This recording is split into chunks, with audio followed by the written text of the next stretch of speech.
Good morning, everyone. Again, welcome to Living Beyond Limits. You all know I'm Reverend Jennifer Spear, and we are a part of Centers for Spiritual Living. I welcome you, and for all of those who are joining us online, welcome to our Sunday service. And I actually want to give a special shout out to Marty Bunch and Carolyn Tate both and tell you both how much we miss you and would love to have you here with us. So let's begin this service today by reading our mission statement that's on the front of your bulletin. We are a sanctuary where people can discover and reveal the presence of God within their own being and experience their oneness with all life. Through the realization of this inner presence of love and peace, we give way to the evolutionary impulse of the divine and become a beneficial presence in the world. So that's what we're doing here at Living Beyond Limits, actually, is we are doing all of the things that we do here really are there so that we can discover, rediscover, re-own, re-move back into our own divine nature. To recognize and know and feel and sense that who we are and what we are is divine by nature. That we are here walking this spiritual path, living this spiritual life, bringing our own spirit and the presence of love and peace and goodness into this world in a way that is healing, in a way that creates harmony, in a way that creates a better world for everyone. We are discovering our own nature so that in turn we automatically become a beneficial presence in this world. That's what happens as we discover our nature.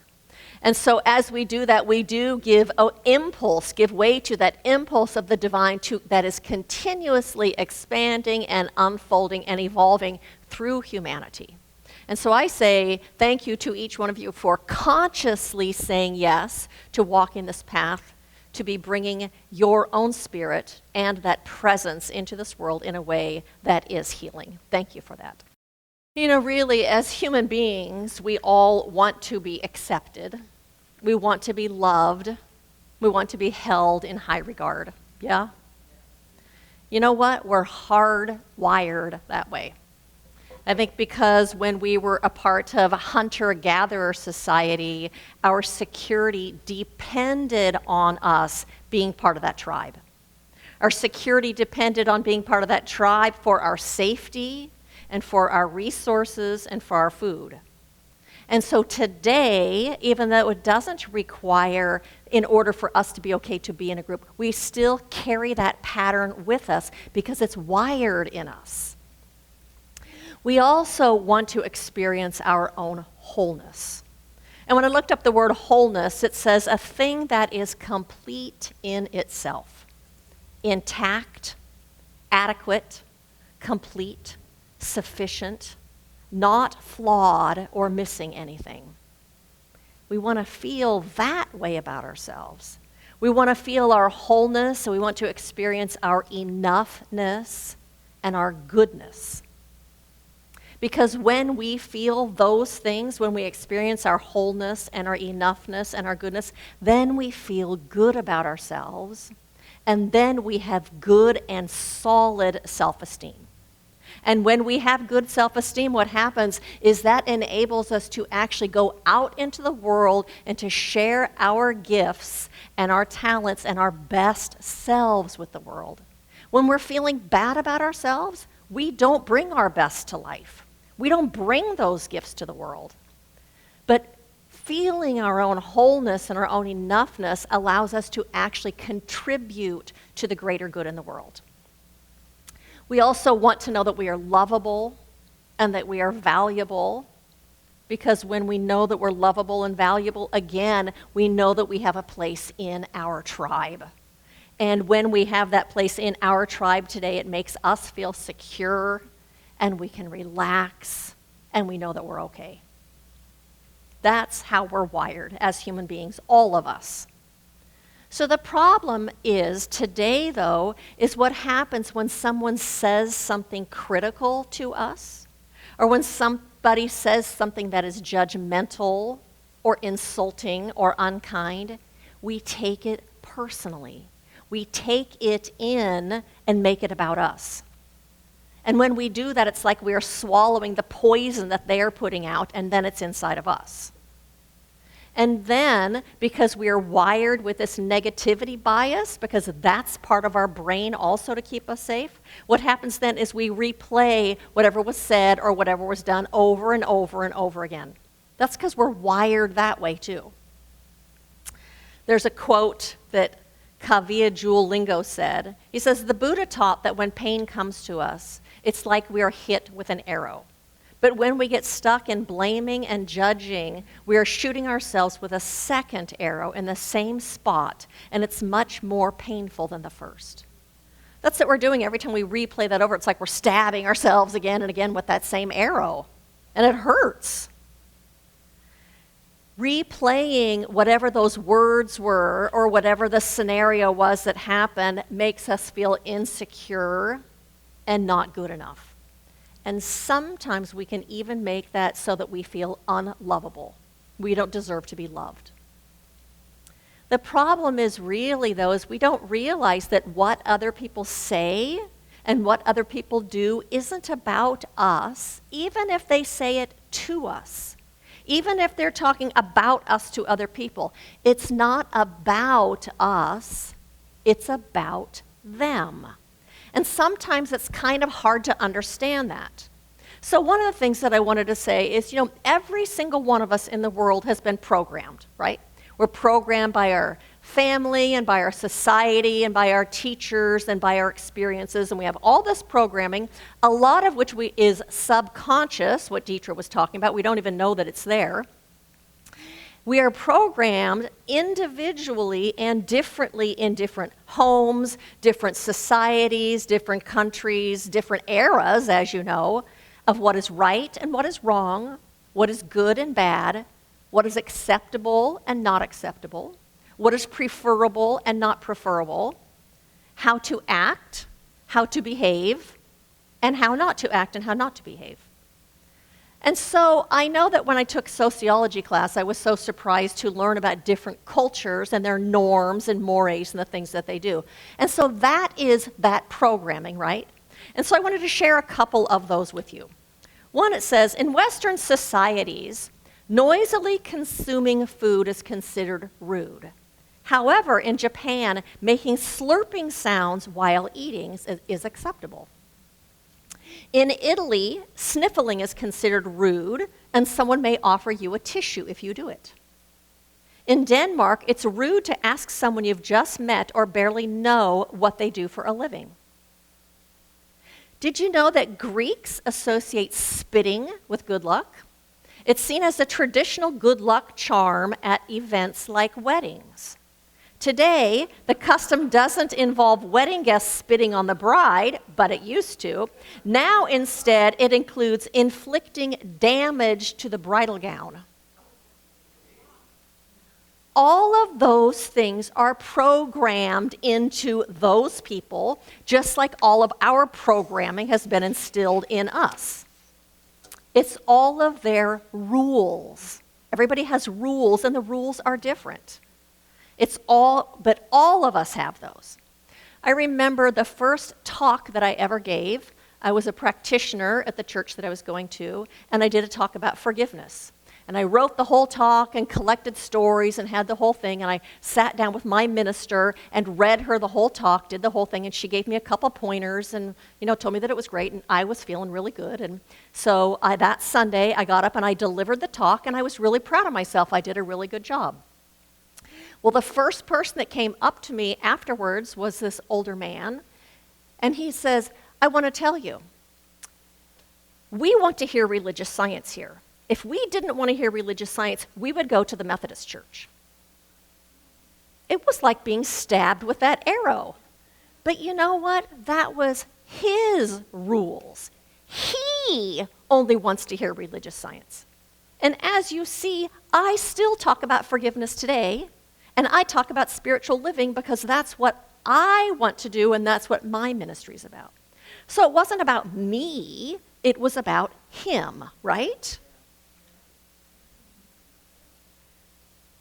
And so when you find yourself taking something personally, one of the things that you can do is ask yourself, what else could this mean? That, it could mean he was an old-time religious scientist and that's all he wanted to hear. In any given situation, what else could this mean? The criticism, the insult, the whatever. It could mean that person's having a bad day. It could mean just that that is against the rules, their rules. It could mean that that person dislikes that about themselves, so they're projecting it onto you. But it doesn't have anything to do with you. It's about them. So will you say that? What else could this mean? They're having a mental breakdown. So say it again with me out loud. What else could this mean? Instead of taking it personally, what else could this mean? And so when somebody says something that we take personal, what is happening really is that you are going against their programming. That's all it is. You're going against their rules and their regulations and all those things that they have been instilled upon them. They're projecting their own stuff onto you. What they've said or done is their rules, their regulations, their opinions, their programming, their wounds, nothing to do with you. And so I remember, it wasn't very long ago because we were here, and I think we were doing the season for nonviolence. And so what we were doing at that time is we were getting up every day and doing readings. And it was like taking responsibility as a society for the harm that we had done to different groups of people. And we had like 6 or 7 people that were getting up and doing a reading, and then the next person would get up and do a reading. And afterwards, we had a new woman that was here, and she came up to me afterwards, and she says, that one person didn't finish that reading. You know, they were like in 3 parts. One person had skipped the center part because people get nervous when they're up here. That person didn't finish that reading. They need to go up there and finish doing that reading. And it was so clear to me that was hers. Her need to be perfect in order to be enough. Her need to be things to be perfect in order for it to be safe. And I used to be like that. And as I have been a minister, I have grown so much in learning and teaching. We don't have to be perfect in order to be lovable. We don't have to be perfect in order to be enough. We don't have to be perfect. And so that was about her need to heal her stuff.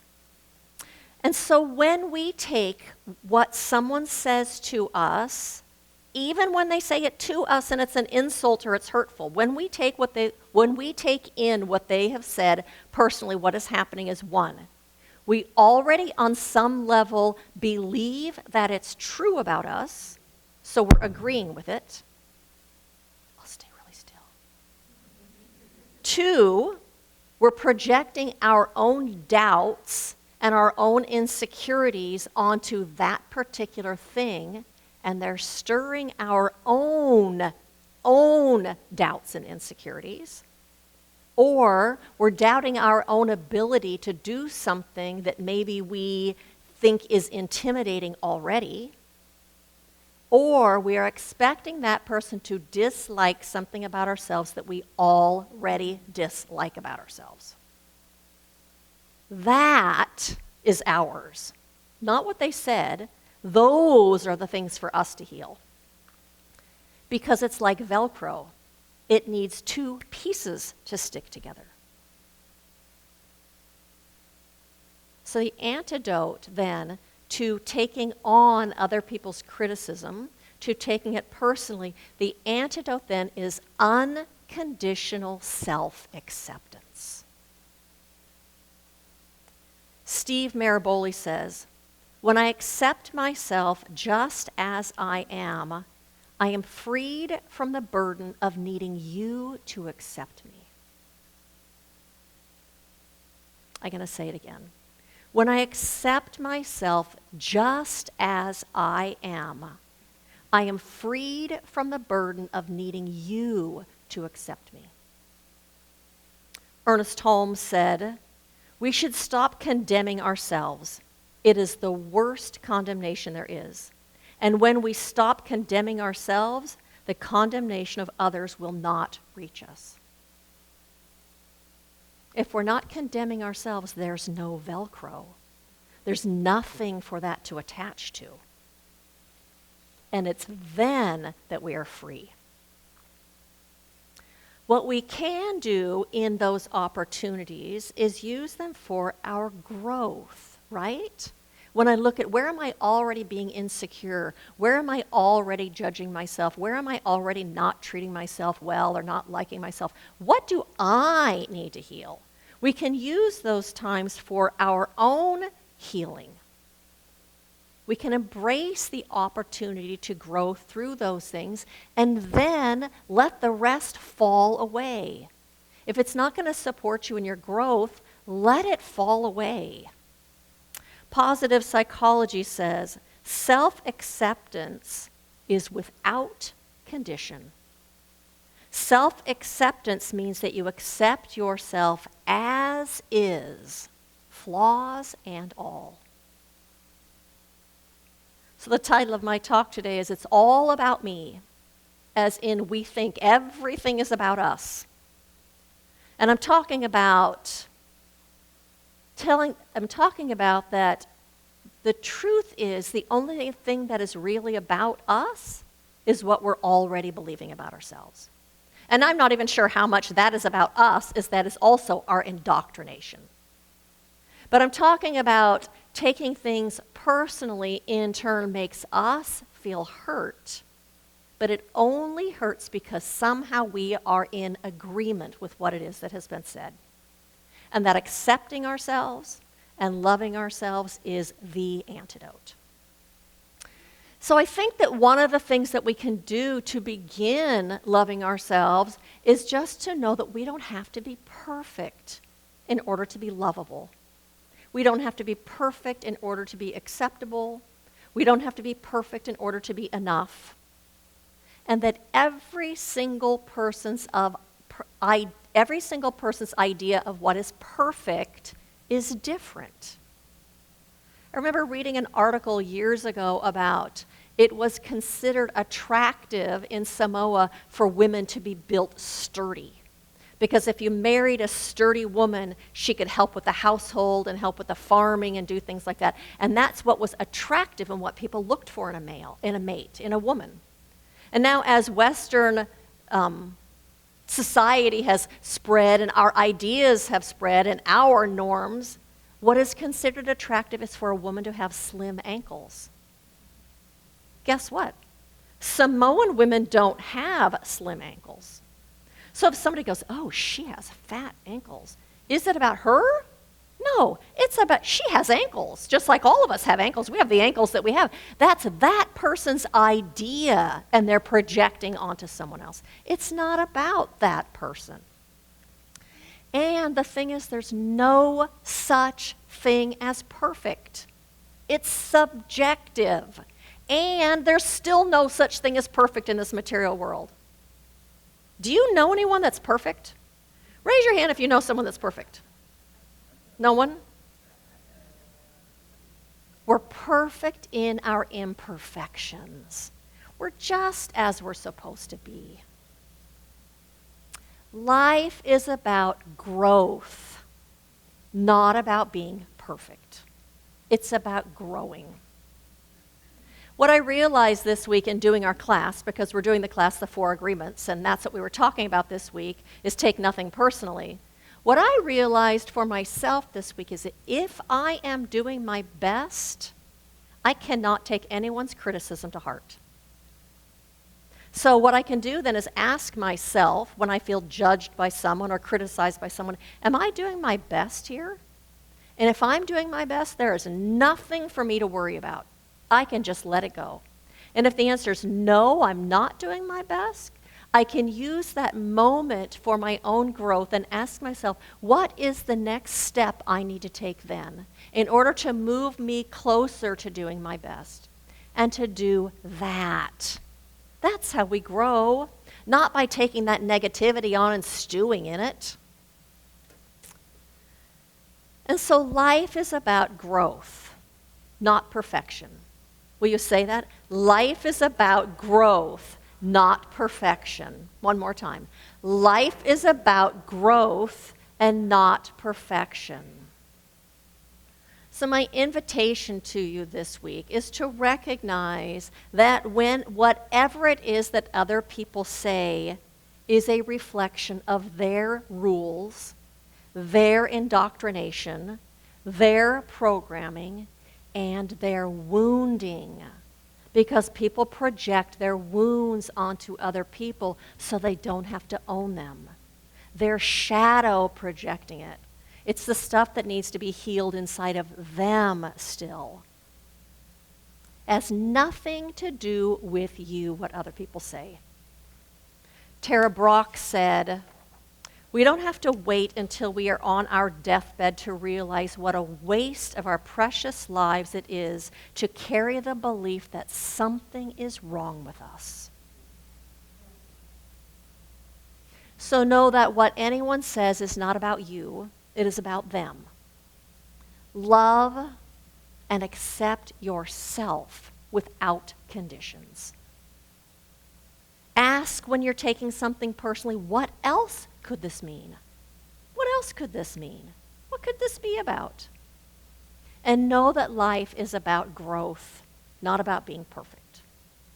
And when we do that, we will be experiencing greater peace inside of ourselves. We will be experiencing the truth of our wholeness, and we will be living in and from the love that we are. So blessings to every single one of you on this path of bringing your best self to life, bringing your spirit to this world, and living as the love that you are. Blessings to you.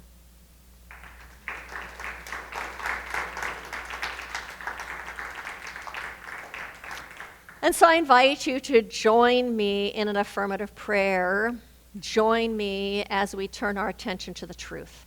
That yes, indeed, there is only one. One power, one presence, one life, one beingness. It is that presence of the divine, and it is a presence of love. It is a presence of love and a presence of peace.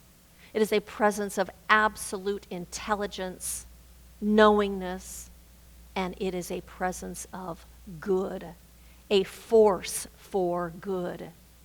And I recognize that each and every single one of us in this room, that we are each incarnations of that most high God. That we are already imbued with every single one of those qualities and characteristics. For we have come from that presence, and we are made of that same fabric. And so today we lean into that, knowing that good is at the very center of our being. Knowing that we are indeed perfect as spiritual beings, with all of our flaws and all of our foibles and all of our magnificence. That in the beginning, God looked at the world and named it good, named it magnificent. That we each fit that role, that we are each that here incarnated.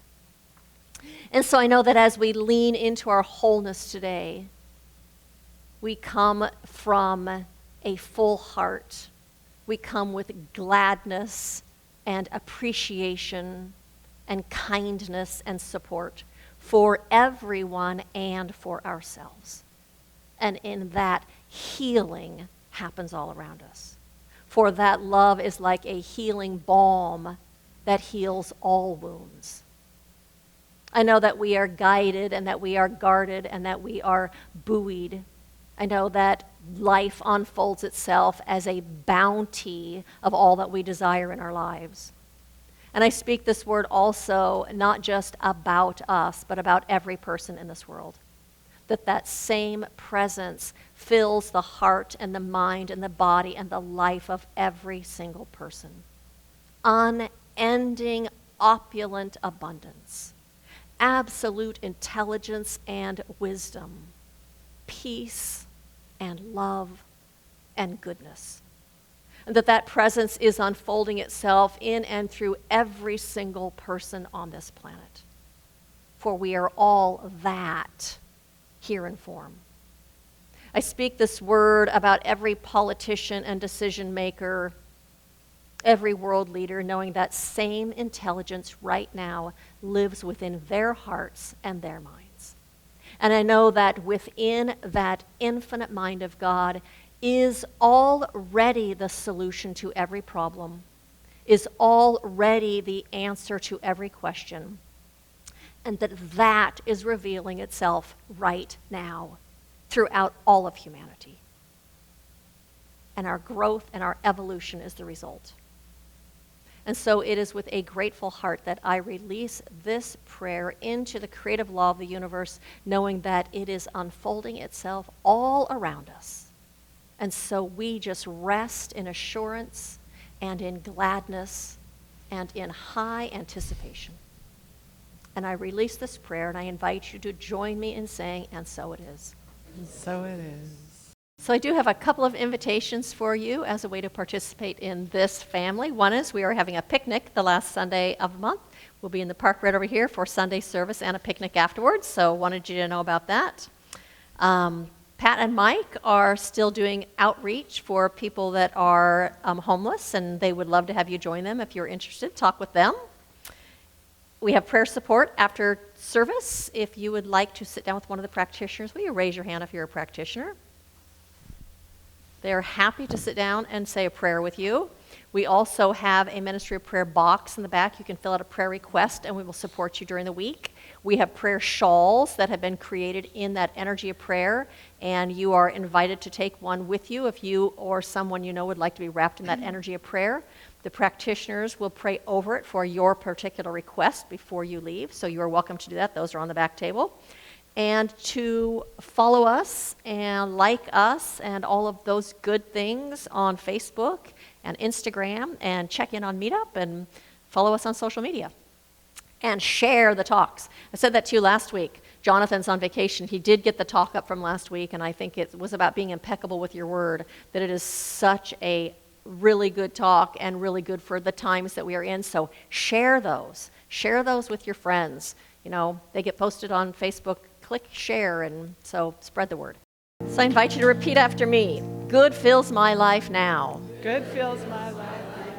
I recognize it. I recognize I it. savor it. I savor it. I own it. I own it. And so it is. And so it is.